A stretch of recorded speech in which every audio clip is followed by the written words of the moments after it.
Utility store کی اگر آپ بات کریں، یوٹیلیٹی اسٹور آپ بند کر رہے ہیں کیوں؟ اس میں لوگ بے روزگار ہوں گے، اور پیپلز پارٹی تو اس چیز میں مشہور ہے کہ ہم آتے ہیں لوگوں کو جابس دیتے ہیں، ہم پہ تنقید ہوتی ہے کہ آپ خزانے پہ بوجھ لیتے ہیں، تو غریب آدمی کہاں جائے اگر ہم روزگار دیں گے؟ اگر آپ جابس نہیں دیں گے تو یوٹیلیٹی اسٹور بند کرنا مطلب ہے لوگوں کو بے روزگار کر رہے ہیں۔ کتنے خاندان بے روزگار ہوں گے اس مہنگائی کے دور میں؟ ہمیں یوٹیلیٹی اسٹور کو ٹھیک کرنا چاہیے۔ وہاں بھی جو مافیا ہے، جو غریب آدمی جا کے یوٹیلیٹی اسٹور سے مستفید ہوتا ہے ان کی سستی چیزوں سے، وہاں پر مافیا بھی موجود ہے۔ مطلب چینی ہے، آٹا ہے، باقی چیزیں ہیں، انہوں نے ایگریمنٹ کیے ہوتے ہیں بڑے بڑے اسٹوروں کے ساتھ یا بڑے بڑے لوگوں کے ساتھ، وہ سستی چینی یہاں پہ آتی ہے کہ ادھر ان کو بیچ دیتے ہیں۔ تو اس قسم کے مافیا اگر آپ ان کے اوپر کوئی سزا جزا کا عمل شروع کریں تو یوٹیلیٹی اسٹور ٹھیک ہو سکتا ہے۔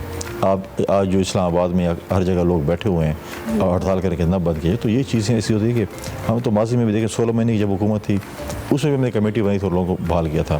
اس سے پہلے ہم 2008 سے 13 تک آئے تھے، اس وقت بھی ہم نے 1 لاکھ سے اوپر لوگوں کو جو ہے دوبارہ روزگار پر لے کے آئے تھے۔ تو بے روزگاری ہے، بلکہ ہمیں ایک ایسا لوگوں کو حکومت میں آ کے لوگوں کو ہم نے ایسے آپشن دیں چاہیے کہ ہم روزگار دیں، یہ نہ دیں کہ ہم حکومت میں آئیں گے ہم لوگوں کو بے روزگار کریں گے۔ اچھا گری صاحب، مسئلہ یہ ہے کہ ہمارے ہاں جب بھی بات ہوتی ہے شارٹ ٹرم پلانز کی ہوتی ہے، جو بھی حکومت آتی ہے وہ شارٹ ٹرم گولز کو اپنے دماغ میں رکھ کے آتی ہے کہ ہم وقتی طور پر آئیں گے اپنی حکومت یا ووٹ بینک کو اسٹرانگ کرنے کے لیے یہ کام کریں گے جو بظاہر نظر آئے گا۔ لانگ ٹرم پالیسیز کے اوپر کوئی حکومت بھی کام نہیں کرتی ہے کہ مسائل کا جو روٹ کاز ہے اس کو پکڑا جائے اور اس کے بعد اس پہ کام کیا جائے۔ یہ پلان کسی حکومت کے پاس آپ کو لگتا ہے تھا یا ہے؟ دیکھیں لانگ ٹرم پلان اور شارٹ ٹرم پلان دو ہوتے ہیں۔ ایک تو یہ ہے کہ جب ہم الیکشن ہوتے ہیں حکومت میں آ جاتے ہیں تو آپ کہتے ہیں کہ جی آپ تو آج تو حکومت میں آ گئے تو ہمارا مسئلہ کل حل کر رہے ہیں۔ اب میں بجلی کی بات کر لیتا ہوں۔ بالکل۔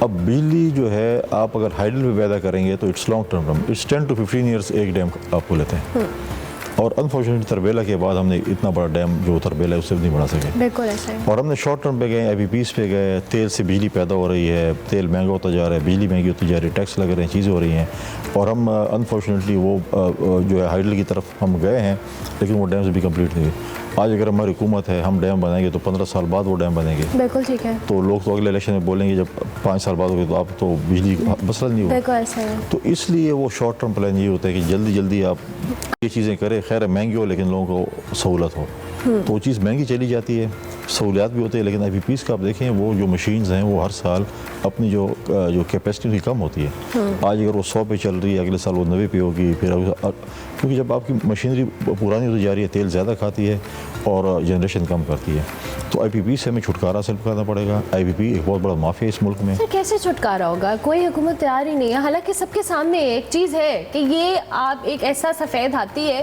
جو دونوں ہاتھوں سے ہمیں لوٹ رہا ہے، عوام پہ اس کا برڈن آ رہا ہے، لیکن کوئی اس پہ دیکھیں آئی کام پی پی کرنے ایک کو بہت بڑا مافیا جو کہ ہر جماعت میں غالباً موجود ہے۔ بالکل ٹھیک ہے، وہ میرے ساتھ بھی ہوگا اور آپ کے ساتھ بھی ہوگا اور کسی اور کے ساتھ بھی ہوگا۔ جب تک ہم آئی پی پی مافیا سے جان نہیں چھڑائیں گے، سولر پہ کیوں جو ہے وہ ادھر ادھر ہوتے ہیں، وہ ایسا مافیا کہ وہ نہ آپ کو ہائیڈل بنا دیتا ہے نہ آپ کو سولر پہ کام کرنے دیتا ہے، کہتا ہے بس یہ چیز ہو۔ بالکل صحیح۔ اور اس بیریئر کو توڑنا پڑے گا حکومت کو، اور ہم سب کو اس چیز کو ختم کرنا پڑے گا۔ ہمیں ہائیڈل پہ جانا پڑے گا، بھلا 15 سال بعد ہو 10 سال بعد ہو، لوگ آپ کو یاد رکھتے ہیں، یہ بات نہیں کہ آپ نے اچھے کام کیے ہوں۔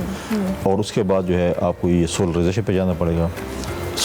سولرائزیشن پہ جانا نہیں بلکہ آپ کو سستی کرنی پڑے گی، آپ کو لوگوں کو آسان اقساط میں وہ چیزیں دینی پڑے گی۔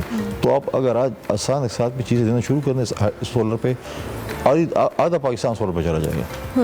You right. اچھا جب یہ حکومتی اتحاد ہوا تو عام طور پہ یہ تاثر پایا گیا تھا اور مختلف جگہوں پہ یہ بات بھی ہوتی رہی کہ جی یہ جو اتحاد ہو رہا ہے پیپلز پارٹی اور مسلم لیگ نون کا، یہ مفاد پر مبنی ہے، اور پیپلز پارٹی بڑا سیف پلے کر رہی ہے اہم عہدوں کے اوپر بھی۔ جب ہم بات کریں تو مسلم نون وہ والے جو چیلنجنگ عہدے ہیں وہ مسلم لیگ نون کو دیا گیا، یہ تاثر کس حد تک ٹھیک ہے آپ کے مطابق؟ غلط تاثر۔ اگر میں بولوں کہ اپوزیشن کے اتحاد ہے وہ بھی مفاد پہ ہے۔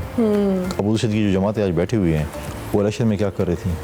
ہم نے تو سیاسی تنقید کی نا، وہ تو بیرودی بیلٹ بھی تنقید ہوتی رہی، ایک جماعت کی طرف، خاص کر پی ٹی آئی کی طرف سے کیا تنقید ہوتی رہی ان پہ۔ آج وہی لوگ ان کے لیے جو ہے اتحاد میں ہیں۔ دیکھیں ہم حکومت میں کیونکہ ڈرائیونگ سیٹ پہ پی ایم ایل این تھی، ان کے نمبر زیادہ تھے، ہمارے پارٹی کے لوگوں کی یہ ریزرویشن تھی کہ ہمارے 16 مہینے کو اچھے نہیں گزرے، تو ہم ٹھیک ہے الیکشن میں بھی نہیں جاتے, ہم حکومت کو سپورٹ بھی کرتے ہیں, ہم کابینہ میں حصہ نہیں بنیں گے. تو پارٹی نے ڈیسائیڈ کیا کہ ہم کابینہ کا حصہ نہیں بنیں گے. جب ہم کابینہ کا حصہ نہیں بنیں گے تو ہم وزارت بھی نہیں لیں گے, وزیر اعظم بھی نہیں بنیں گے. کانسٹیٹیوشنل پوسٹ ہم نے کہا کہ ہم نے پہلے دن سے کہا تھا کہ ہم پریزیڈنشیل الیکشن لڑیں گے, اگر ہم اتحادی جماعتیں دیں گی نہیں دیں گی تو ہم الیکشن لڑیں گے.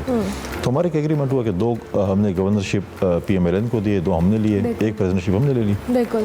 تو اس میں کانسٹیٹیوشنل پوسٹ کیا ہے, اسپیکرشپ جو ہے وہ پی ایم ایل این کے پاس ہے, چیئرمین سینٹ ہم نے لے لیا. بالکل ٹھیک ہے. تو اگر نہیں ہے تو ہم کس راؤنڈ کر لیتے ہیں. ٹھیک ہے, تو آپ کے مطابق یہ تاثر غلط ہے. اچھا, اب ظاہر ہے جس طرح سے ہم ابھی بات بھی کر رہے ہیں, آپ نے کہا کہ ایک بیانیہ جو ایک اسپیسیفک جماعت جس میں آپ تحریک انصاف کا نام لے رہے ہیں, ظاہر ہے علی امین گنڈا پور کے ساتھ آپ کے جو بیانات تھے بڑے ایکسچینج ہوتے رہے, میڈیا کی زینت بھی بنے رہے, بہت سارے آپ نے ایک جگہ کوٹ کیا کہ جب کوئی سوال کرے گا تو جواب تو ہم دیں گے. تو یہ جو سوال جواب ہے, ظاہر ہے آپ دونوں ایک ایسے عہدے پہ موجود ہیں جس کی ایک بڑی رسپانسبلٹی بھی ہے, ظاہر ہے ایک صوبہ ہے, ایک ہی جگہ پہ آپ لوگوں نے کام کرنا ہے. آپ یہ جو بیانات ہیں, آپ کی سائڈ سے میں آپ کا موقف جاننا چاہوں گی کہ کیوں اس طرح کی اسٹیٹمنٹس آ رہی تھیں اور تبادلہ ہو رہا تھا جس سے ایک غلط امپریشن کہیں نہ کہیں جا رہا تھا, چاہے ہم پیپلز پارٹی کی بات کریں یا تحریک انصاف کی بات کریں. نہیں, میں اس سے ایگری نہیں کہتا کہ غلط امپریشن ہے یا وہ ہے. دیکھیں, میں نے اوتھ لینے کے بعد میں نے صوبائی حکومت کو آفر کی کہ ہمیں صوبے کے لیے مل کر کام کرنا چاہیے, اور میں نے چند دن تک کہا تو انہوں نے اس کا غلط فائدہ اٹھایا کہ وہ سمجھے کہ پتہ نہیں یہ کیا ہے, تو انہوں نے جو ہے وہ اپنے اسٹائل میں کہا. تو ایک جگہ جو ہے نا ایک فل سٹاپ بھی ہوتا ہے, تو پھر میں نے فل سٹاپ لگایا, میں نے کہا آج کے بعد جو ہے نا یہ ایک نئے چیپٹر پھر شروع ہوگا. تو ڈیفینیٹلی جب آپ جواب نہیں دیں گے, اگر آپ کوئی الزام لگائیں گے, آپ باتیں کریں گی, تو اگر کوئی جواب نہیں آئے گا تو اس کا مطلب ہے کہ اس میں حقیقت ہے. تو اگر آپ جواب دیں گے اور اس حقیقت کو بتائیں گے کہ حقیقت ایسے نہیں ایسے ہے, تو پھر تو تلخیاں بڑھیں گی اور سوال تو ہوگا, پھر جواب تو ہوگا. اب یہ تو نہیں ہے کہ آپ بولیں کہ میں ادھر جا کے رضائی اوڑھ کے سو جاؤں گورنر ہاؤس میں, تو یہ تو نہیں ہو سکتا. میں ایک پارٹی کا ایکٹیو ممبر تھا, میں ایک ایکٹیو گورنر ہاؤس میں نے عوام کے لیے کھولا ہوا ہے. میں جب لاہور اور کراچی یا اپنے صوبے میں گھومتا ہوں پھر بھی ان کو تکلیف ہوتی ہے, میں کوئی بات کروں پھر بھی تکلیف ہوتی ہے. اب میرا اگر فوبیا ان کو, تو میں فوبیا تو نہیں ختم کر سکتا. فوبیا ہے, ٹھیک ہے. اچھا, یہ جو آپ نے مسائل کی بات کی اور آپ نے چونکہ آپ نے حلقے کی سیاست بھی کی اور آپ ظاہر ہے اب ایک عہدہ ایسا ہے جس میں آپ نے کہا کہ آپ نے گورنر ہاؤس عوام کے لیے کھولا ہوا ہے, ایک انٹریکشن ود ٹائم چینج بھی ہوتا ہے, یا آپ ابھی تک اپنے حلقے میں جاتے ہیں, لوگوں سے ملتے ہیں, ان کے مسائل سنتے ہیں, ان کے حل کرنے کے لیے کوئی اقدامات کرتے ہیں؟ میں صرف اپنے حلقے میں نہیں جاتا, میں اپنے پورے صوبے میں وزٹس کر رہا ہوں. میں نے تقریباً مختلف ڈسٹرکس کی وزٹ, میں سوات کے ریجن میں بھی گیا ہوں, میں مٹا بھی گیا ہوں, میں ایبٹ آباد مانسیرہ بھی گیا ہوں, میں ڈی خان بھی گیا ہوں, میں ابھی ریسنٹلی بونیر مالاکنڈ گیا ہوا تھا. تو میں صرف اپنے حلقے میں نہیں, پورے صوبے کا میں گورنر ہوں, تو میں پورے صوبے موومنٹ بھی کر رہا ہوں, لوگوں کے مسائل بھی سنتے ہیں. میں پشاور میں ہوتا ہوں تو ڈیلیگیشن سے ملتے ہیں, قبائل فارمر جو فاٹا ہے ہمارے جیسے وہ بھی آتے ہیں, مختلف قسم کے ڈیلیگیشنز بھی آتے ہیں, مختلف صوبے سے بھی آتے ہیں. تو وہ تو یہ نہیں ہے کہ میں گورنر بن گیا تو میں بیٹھ جاؤں گا, تو چلتے رہتا حلقے سے. تو آپ کے بھی گورنر ہیں تو کے پی گورنر بھی اس کا پورے صوبے کے گورنر. اچھا, چونکہ آپ کی پارٹی کی بڑی ینگ لیڈرشپ ہے, بلاول بھٹو زرداری صاحب, اس سے پہلے ہم نے دیکھا کہ تحریک انصاف ہمیشہ سے اپنے اس میں دعویٰ بھی کرتی آئی ہے اور انہوں نے یوتھ کو انگیج کرنے کے حوالے سے بڑی بات کی ہے. چونکہ پیپلز پارٹی کی ریپرزنٹیشن ایک ینگ جو لیڈر کر رہے ہیں بلاول بھٹو, اور since you are a young politician as well, آپ اپنے صوبے کے اندر بھی اگر میں اسپیسیفکلی بات کروں یوتھ کو انگیج کرنے کے لیے کیا ایسی چیزیں ہیں کہ ان لوگوں کے لیے اپرچونیٹیز کریٹ ہوں, job opportunities, education wise, every thing? دیکھیں, خیبر پختونخوا میں سب سے زیادہ یوتھ ہے اس وقت پاکستان میں, اور اس یوتھ کے ساتھ جو میں سمجھتا ہوں کہ کیا میں بتاؤں کس اس کون سا استعمال کروں, جس طریقے سے ان کے جذبات کے ساتھ کھیلا گیا ہے, بہت ہی مطلب ہے کہ مجھے جا کے مایوس ہوئی. آپ کے اسپورٹس کے میدان غیر آباد ہیں, 15 سال ہو گئے وہاں پر کرکٹ نہیں ہوئی, جو سارے دن ٹریک سوٹوں میں گھومتے ہیں. آدھی ٹیم کرکٹ کی جو ہماری ہے وہ پشتون ہیں, کوئی کرکٹ اکیڈمیز نہیں تھی. ابھی ہم 2 اکیڈمیز پشاور اور ایبٹ آباد میں کھولنے کے لیے جا رہے ہیں. آپ وہاں پر آ کر کسی دن آپ لوگ آئیں, آپ لوگ تو یہاں سے بیٹھ کے اسے دیتے ہیں. میں نے جب بچوں کو انگیج کیا, اسپورٹس کے بچیاں تھیں یا بچے تھے, آپ ان کی اسٹوریاں سنیں کس طریقے سے وہ جو ان کے ساتھ زیادتی ہو رہے ہیں صوبائی حکومت. پرابلم یہ ہے کہ 18 امنڈمنٹ کے بعد میجورٹی چیزیں پروونس کے پاس چلی گئی ہیں. بالکل ٹھیک ہے. وہاں پر جو اسپورٹس منسٹری اسپورٹس کا جو ادارہ ہے وہ صرف یہ دیکھتے ہیں کہ ہمارے رشتہ دار کون ہیں, وہ ان کو ان ٹیموں میں بھیجتے ہیں. ایسے ایسے مجھے اسٹوری سننے کو ملی کہ جب وہاں پر وہ گئے وہ ڈسکوالیفائی ہو گئے ویٹ وائز. ویٹ وائز ایک تائیکوانڈو فار ایگزامپل آپ جاتے okay, ٹھیک ہے. ہیں تو وہاں پر آپ کو ایک ویٹ کے مطابق پارٹیسپیشن ہے. تو یہاں سے انہوں نے بھیج دیا ادھر پتہ چلے کہ تو اوور ویٹ ہے, اوکے. تو پھر وہ گھوم پھر کے واپس آ گئے. سر ویسے یہ جو آپ اسپورٹس کے اندر سفارش والا سسٹم کی بات کریں پورے پاکستان میں ہے, ابھی کہیں بھی چلے جائے ہے. دیکھیں اب مطلب ہے کہ آپ مجھے بتائیں جب ارشد ندیم پشاور آئے تو سی ایم صاحب کی کیا اسٹیٹمنٹ تھی؟ جی ٹھیک ہے, تو آپ اپنے گولڈ میڈل سے ایسی اسٹیٹمنٹ کریں, اور پھر اسی دن اس کے دوسرے دن وہ جا کے مین روڈوں میں پیسے خود بانٹ رہے تھے. ٹھیک ہے, تو ایسی چیزیں نہیں. دیکھیں ہمارے جو بچے ہیں جو اسپورٹس میں خاص کر ان کو ہمیں سپورٹ کرنا چاہیے. وہ ہمارے ایک سافٹ امیج ہے, وہ ہمارے ایمبیسڈرز ہیں.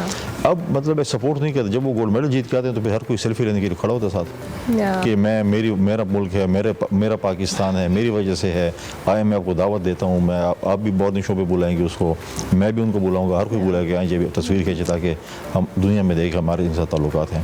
تو اس سے پہلے آپ ان کو سپورٹ کریں تاکہ وہ آپ کے جب ادھر جائیں تو کم از کم پاکستان کا جب نام روشن کریں تو وہ کوئی اگر وہ اس کو ہم سپورٹ کریں گے تو پراپرلی وہاں پر جا کر ہوتے ہیں. بہت سے ایسے میں نے بچوں کو دیکھے, بچوں کو کہ جن کے پاس وسائل نہیں تھے اور وہ کمپٹیشن پہ نہیں جا سکے.